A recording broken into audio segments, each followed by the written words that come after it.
Hello, Dubuque County. This is Ray Cruzy, your Food Systems Program Coordinator with the ISU Extension and Outreach of Dubuque County. And you're probably wondering, why are we looking at individual plates of soil today? Well, I tell you what, when you go to the garden center and you see all the different options of soil to buy at the store to plant your plants into, it might be a little confusing as to what to get.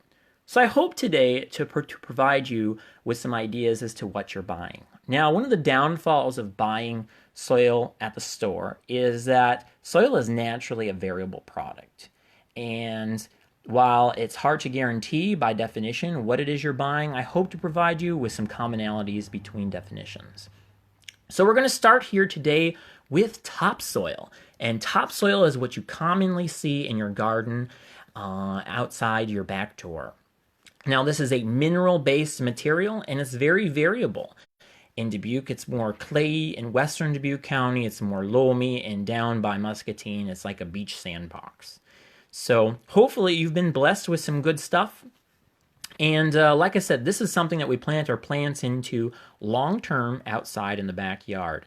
And this works great in the backyard because it's part of a larger system. It depends on insects, it depends on lots of biology, and it depends on the larger system of the subsoil beneath it to gather water. It also works with your neighbor's soil across the fence line. So this is topsoil, and you can buy it at the store as such.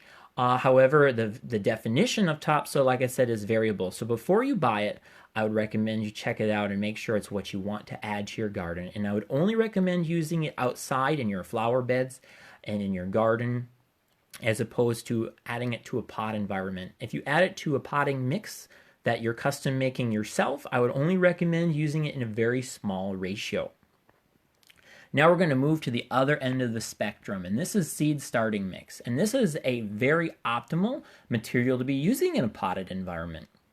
However, it's very expensive. It's a very premium material, and it's best used to just start small seeds such as like petunias or celeriac or things like that. And for a potted environment, we can get by with something that's a little bit cheaper and a little bit more economical, but this is probably the premium end of stuff here. And it's a mixture of peat moss, vermiculite, perlite, and other things. We'll talk about those in a second here. Now, here is what, if you're looking at planting your flowers into a large pot outside, this is what I would recommend. Like I said, it can be a variable product, and it's a little different than seed starting mix. You can see the main difference here is that we have larger pieces of debris, such as bark and sticks and stuff like that. They provide a little bit of variation. However, for very, very small seeded items, such as petunias and celery, might prove to be a little challenging. But this is a great material for starting tomatoes and marigolds and things like that, and for our long-term potted plants that we get transplants from the store and add them to a pot. So you can create your own custom potting mix, and that kind of leads us into some of the other things that we have available at the store. So you can buy something such as perlite. This is a mineral material, and it's added to things such as potting mixes and seed starting mixes for moisture retention and aeration. However, you won't need to buy it if you're already buying just potting mix or seed starting mix. This is something that that is also used for establishing cuttings if you're doing cuttings, but I won't get into that today. Vermiculite is another material very similar to perlite. It's used to bring aeration to our potting mix and moisture retention, and it's not necessarily needed to be purchased on its own. It's also used to start cuttings as well.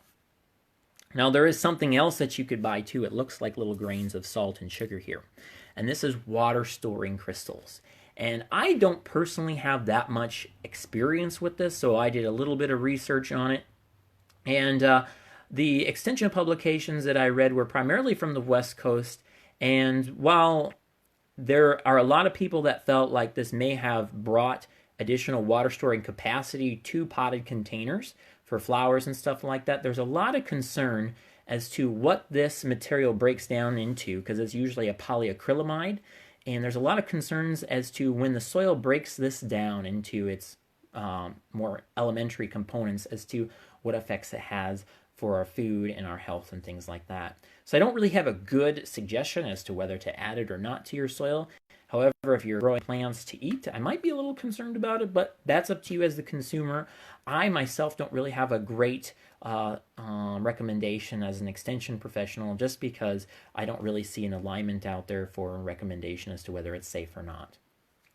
With that, I hope that I've provided you with some ideas as to what the individual products are when you go to the store to buy some potting material to pot your plants into. And with that, I hope that that you feel more informed.